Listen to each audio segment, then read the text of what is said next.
Corape informa. Hace pocos minutos conversamos con Jorge Tapia, quien es experto en procesos electorales y también es coordinador del área de democracia y política de la Fundación Ciudadanía y Desarrollo. Conversamos con Jorge acerca de si el presidente Daniel Noboa debe pedir o no licencia para realizar la campaña para lo que sería la consulta popular y referéndum 2025, que se realizará el próximo 16 de noviembre. Dentro de este análisis, Jorge también recalcó que se debe tomar en cuenta especialmente el Consejo Nacional Electoral debe analizar si se utilizarán o durante este periodo de la campaña electoral se ha utilizado lo que sería el uso de recursos públicos por parte del presidente. A continuación vamos a conocer este análisis y también acerca de las preguntas para la consulta y el referéndum 2025.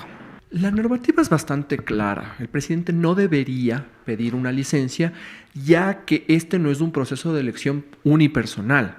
Si estuviéramos hablando de una reelección para el presidente de la República, como pasó hace algunos años, ahí sí la normativa es bastante expresa y pide que los funcionarios que estén actualmente en funciones y busquen la reelección para el mismo cargo, tienen que pedir una licencia para hacer campaña política.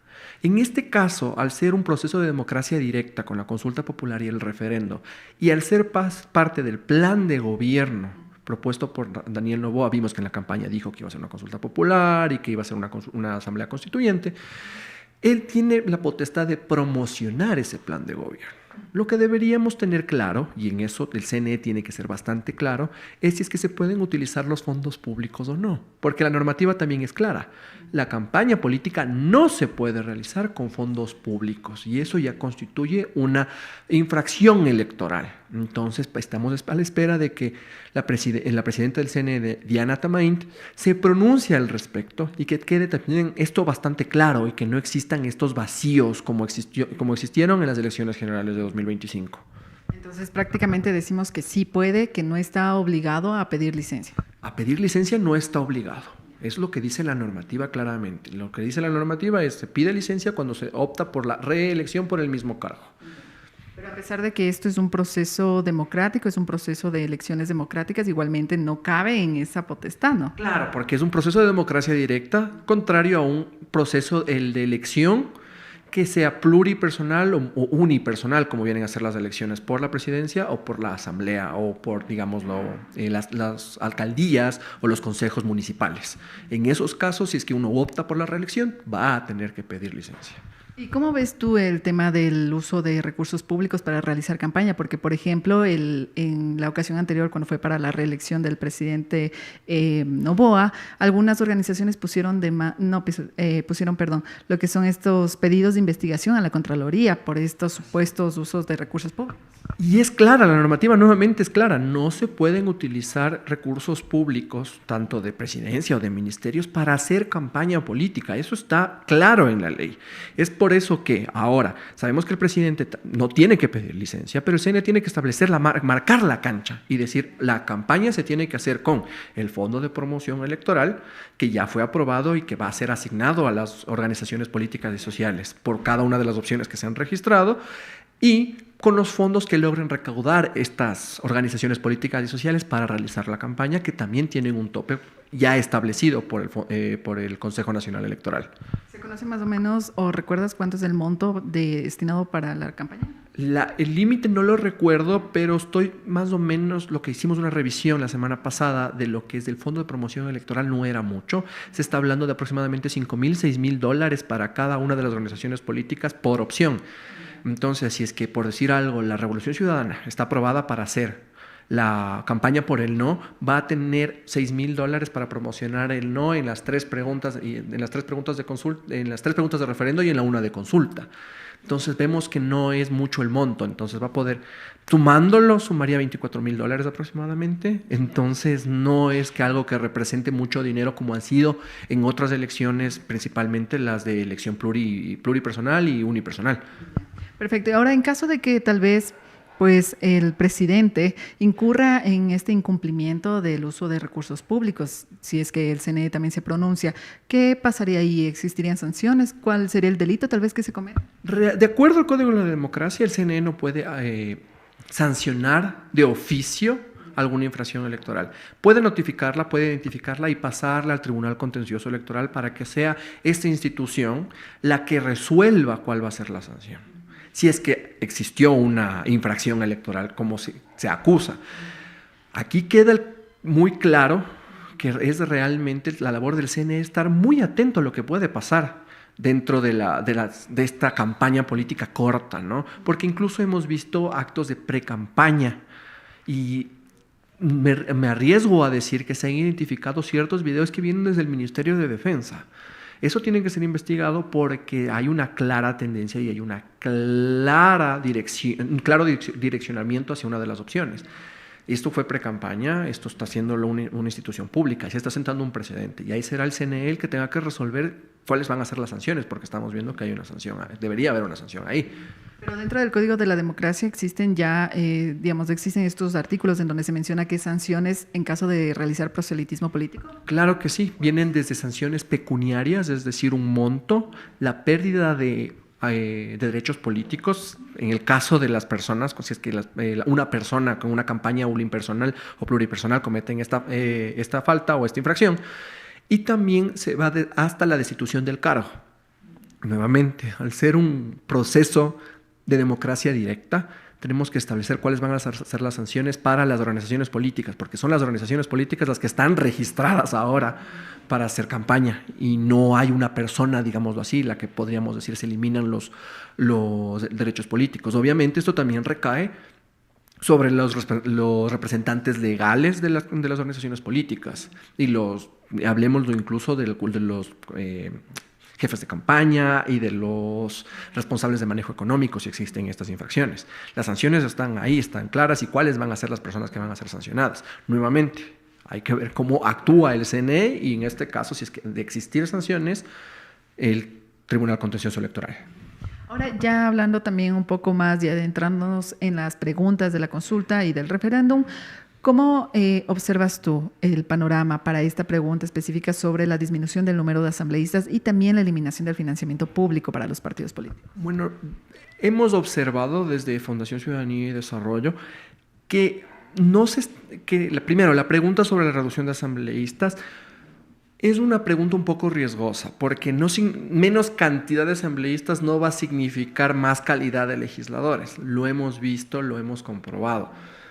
¿Por qué? Porque los mismos cuadros que no están siendo formados ahora van a ser los que se postulen en un futuro a las dignidades públicas de elección popular.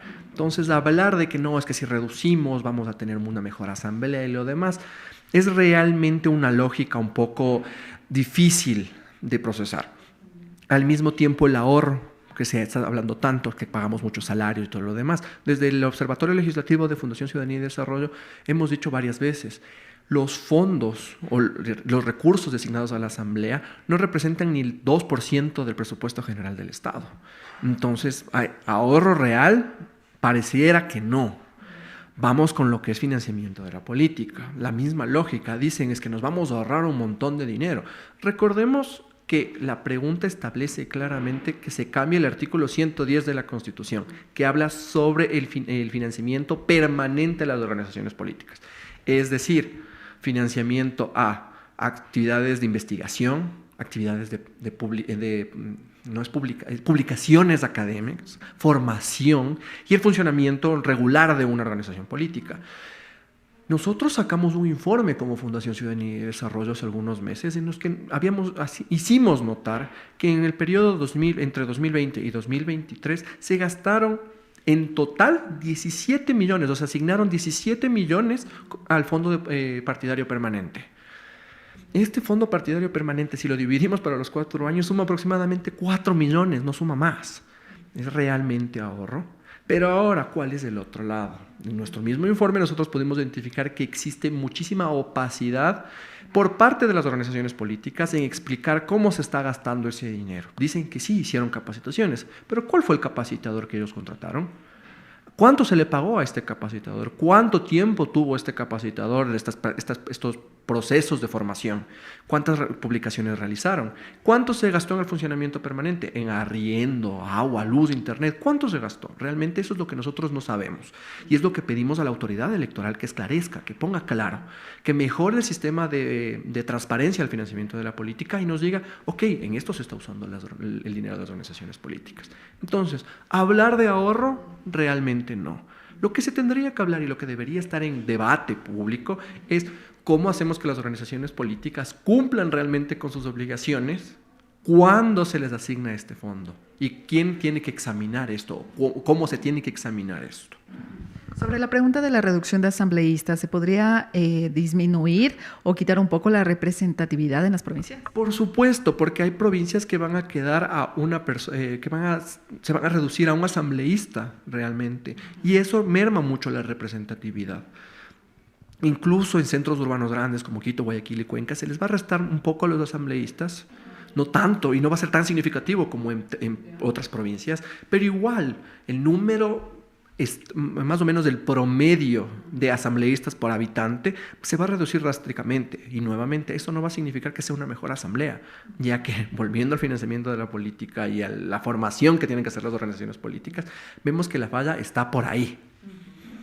Ya para finalizar, en la pregunta sobre la eliminación del financiamiento público a las organizaciones, algunos expertos han señalado que es posible que una vez que se les quite este financiamiento, si se aprueba la pregunta, pues se puede dar rienda suelta a que sean financiados por, digamos, el crimen organizado o por entidades que no están legalmente, digamos, aceptadas. Ajá, es una de las grandes críticas que nosotros hemos levantado, incluso como FCD. Tenemos que recordar que el Ecuador está viviendo un periodo muy, muy difícil en lo que respecta al control de los grupos de delincuencia organizada. E incluso vimos que muchos de estos ya lograron permear en la política, ya han logrado financiar campañas políticas, ya han logrado poner a sus candidatos que representen sus intereses dentro de la asamblea o dentro de los consejos municipales. ¿Realmente estamos dispuestos a darle esa cancha abierta o es mejor pedir una reforma para que se controle realmente, no solo una reforma legal, sino una reforma institucional para que se controle realmente los flujos de capitales que están saliendo y entrando a las organizaciones políticas? Para nosotros, desde el Observatorio al Financiamiento de la Política, hemos identificado que esta podría ser una alternativa. Buscar reformas y buscar con lo que ya tenemos ahora, mientras está la situación así, hacer lo mejor que se puede, sin eliminarlo de golpe para que entren estos capitales que pueden ser ilícitos al financiamiento de las políticas, al financiamiento de la política y que merme de una vez el funcionamiento del Estado. Dentro de este análisis, Jorge Tapia también resaltó que el Consejo Nacional Electoral debe establecer lo que serían sanciones en caso de que las organizaciones políticas suscritas oficialmente al Consejo Nacional Electoral realicen proselitismo político durante la época de campaña, la cual se realizará a partir del 1 hasta el 13 de noviembre. Con esta información estaremos pendientes para traerles más novedades y también les invitamos a seguirnos a través de las redes sociales como @CorapeDigitalTV.